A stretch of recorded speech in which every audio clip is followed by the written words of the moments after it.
Assalamualaikum warahmatullahi wabarakatuh. Apa kabarnya siswa hebat semuanya? Mudah-mudahan sehat selalu dan selalu dalam lindungan Allah Subhanahu wa taala. Amin ya robbal alamin.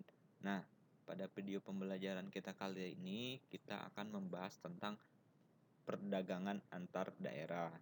Mari kita simak video pembelajarannya. Nah, sebelum kita membahas tentang perdagangan antar daerah, kita bahas dulu apa sih itu perdagangan.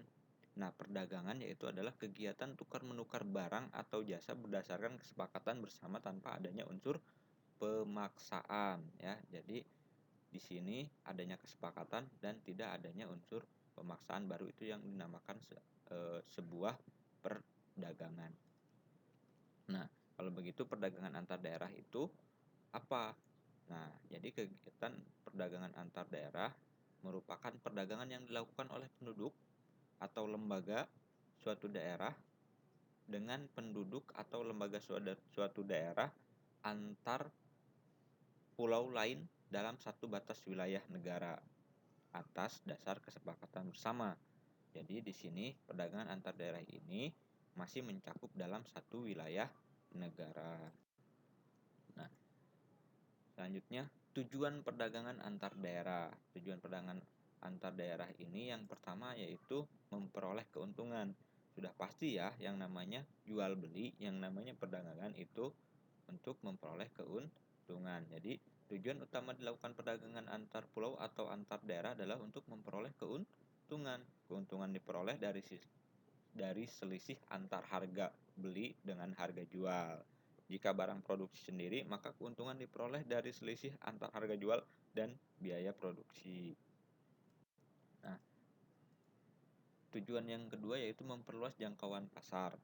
Nah, perdagangan sampai keluar daerah atau luar pulau ini dapat memperluas jangkauan pasar.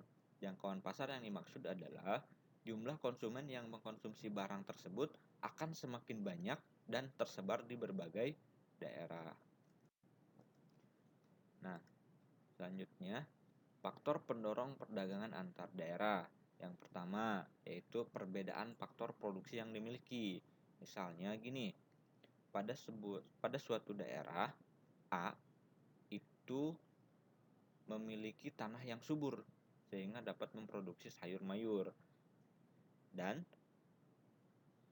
mereka menjual hasil tanaman itu ke daerah lain yang memiliki daerah yang kurang subur. Selanjutnya ini adalah perbedaan tingkat harga antar daerah. Nah, selain perbedaan kekayaan alam tadi, ternyata perbedaan tingkat harga antar daerah juga mendorong terciptanya perdagangan antar daerah. Misalnya gini, di daerah yang kaya akan buah durian, ini harganya pasti akan lebih murah dibandingkan daerah yang memiliki hasil durian yang sedikit. Nah, jadi ini akan mendorong adanya perdagangan antar daerah. Selanjutnya adalah manfaat perdagangan antar daerah. Apa sih manfaat dari perdagangan antar daerah ini? Yang pertama adalah menyediakan alternatif kebutuhan konsumen. Nah, di mana perbedaan kandungan alam serta perbedaan produk antar daerah akan menyebabkan barang hasil produknya pun berbeda. Nah, jadi dengan adanya menyediakan alternatif kebutuhan konsumen, sehingga kebutuhan konsumen di daerah lain itu akan terpenuhi kebutuhannya.